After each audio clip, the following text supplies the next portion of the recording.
BNP ক্ষমতায় গেলে যে কোনো মূল্যে দুর্নীতি বন্ধ করা হবে, চট্টগ্রামে বললেন তারেক রহমান। সিইসির বিরুদ্ধে আদালত অবমাননার রুল, 4 সপ্তাহের মধ্যে রুলের জবাব দেওয়ার নির্দেশ। মাদারীপুরে নিখোঁজে 3 দিন পর মহাসড়কের পাশ থেকে কৃষিবিদের মরদেহ উদ্ধার। লক্ষ্মীপুরে ট্যাঙ্কির মধ্যে পাওয়া গেল ছাত্রলীগ নেতার হাত পা বাঁধা মরদেহ। বরগুনা ডিসি অফিসে ঢুকে যুবকের হামলা, ব্যক্তিগত কর্মকর্তা আহত। এবং কর্তৃপক্ষের অনুমতি ছাড়া বাংলাদেশ ছাড়লেন রামপাল তাপবিদ্যুৎ কেন্দ্রের ভারতীয় 9 কর্মকর্তা। এবার বিস্তারিত। বিএনপি ক্ষমতায় গেলে যে কোনো মূল্যে দুর্নীতি বন্ধ করা হবে বলে ঘোষণা দিয়েছেন দলটির চেয়ারম্যান তারেক রহমান। রোববার দুপুরে চট্টগ্রাম নগরের পলোগ্রাউন্ড মাঠে আয়োজিত নির্বাচনী বিশাল সমাবেশে তিনি একথা বলেন। তারেক রহমান বলেন, বিএনপি একমাত্র দল যারা যতবার ক্ষমতায় গিয়েছে ততবার মানুষের জন্য কাজ করেছে। তারেক রহমান আরও বলেন, দ্রব্যমূল্যের ঊর্ধ্বগতি রোধে উৎপাদন বাড়াতে হবে, তাই আমরা কৃষকের কাছে কৃষক কার্ড পৌঁছে দিতে চাই, যাতে করে তারা বিভিন্ন সুযোগ সুবিধা পায়।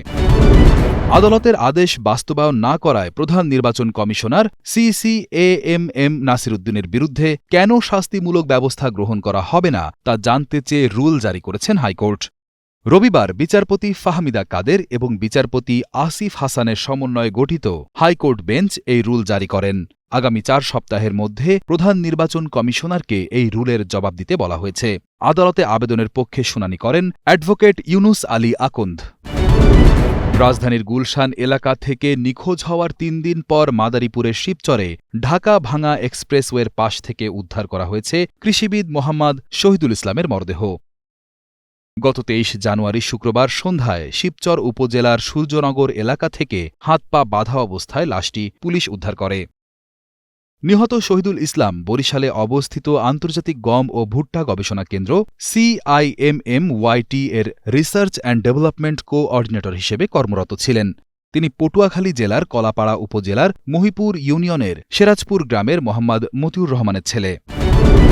অবশেষে বাগেরহাটে পারিবারিক কবরস্থানে দাফন করা হল কার্যক্রম নিষিদ্ধ ছাত্রলীগ নেতা সাদ্দামের স্ত্রী কানিজ সুবর্ণা স্বর্ণালী ও 9 মাস বয়সী ছেলে সেজাদ হাসান নাফিজের মরদেহ।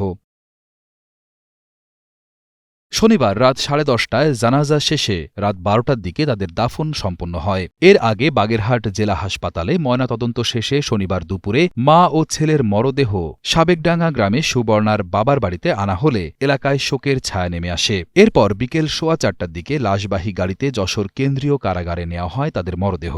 সেখানে স্ত্রী সন্তানের লাশ শেষবারের মতো দেখতে মাত্র 3 মিনিট সময় পান জুয়েল।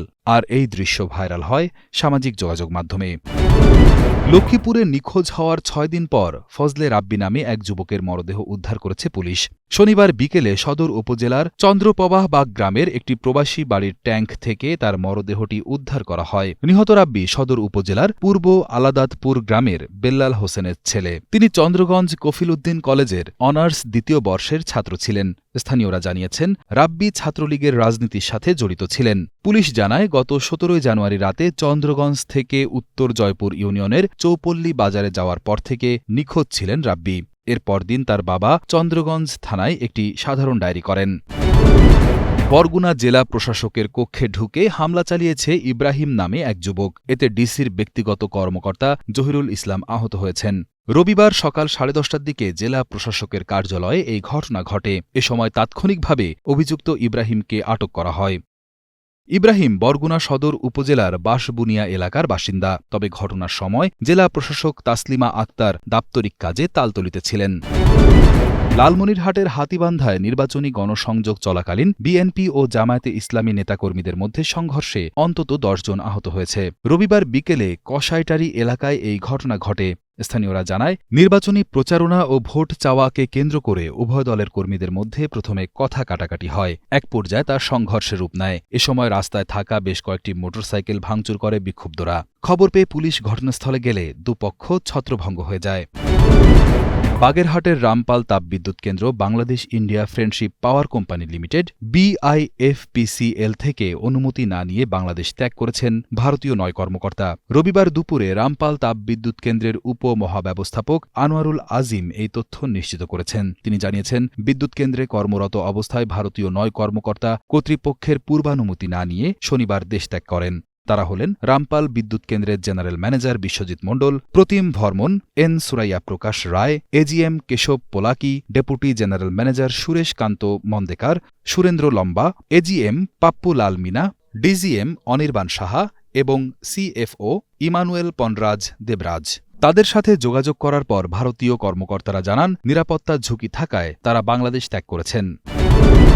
কুষ্টিয়া ৩ আসনের জামায়াত প্রার্থী আমির হামজার বিরুদ্ধে ঝিনাইদহে মানহানির মামলা করা হয়েছে। সাবেক রাষ্ট্রপতি জিয়াউর রহমান, সাবেক প্রধানমন্ত্রী বেগম খালেদা জিয়া ও আরাফাত রহমান কোকোকে নিয়ে অশালীন মন্তব্যের অভিযোগে আজ রবিবার ঝিনাইদহ সদর আমলি আদালতে মামলাটি করেন আইনজীবী আব্দুল আলিম। আদালতের বিচারক মোখলেসুর রহমান অভিযোগটি আমলে নিয়ে পুলিশ ব্যুরো অব ইনভেস্টিগেশন পিবিআইকে তদন্ত করে প্রতিবেদন দেওয়ার নির্দেশ দিয়েছেন। মামলার বাদী অ্যাডভোকেট আব্দুল আলিম জানান, সম্প্রতি এক বক্তব্যে জিয়া পরিবারকে নিয়ে কুরুচিপূর্ণ মন্তব্য করেছেন আমির হামজা, যা এই পরিবারের সম্মান ক্ষুণ্ণ করার পাশাপাশি সাধারণ মানুষের অনুভূতিতে আঘাত হেনেছে।